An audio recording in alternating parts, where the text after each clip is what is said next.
Here we are in the studio today, and once again Lexi is completely focused on the little bird. She's had a bit of a fly around. I have to be very careful though, because Tilly comes, they get a bit excited, the dogs, so we just I just can't trust them 100%. But this little one, she knows, look, she knows she's on camera. Look at her tail already growing. Aren't you precious? Yes. You've grown so much already. Yes, you have. Anyway, a little bit more. She's still not feeding by herself.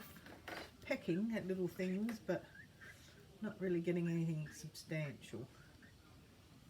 Anyway, that's our little latest update. I'll just show you quickly what I'm working on in the studio. Zoom, fish.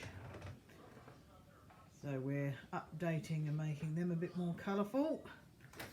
And more fish.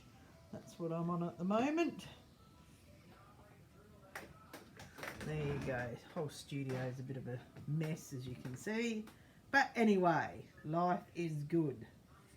And I think the bird's very happy that she is in here where all the action's happening. Catch you later.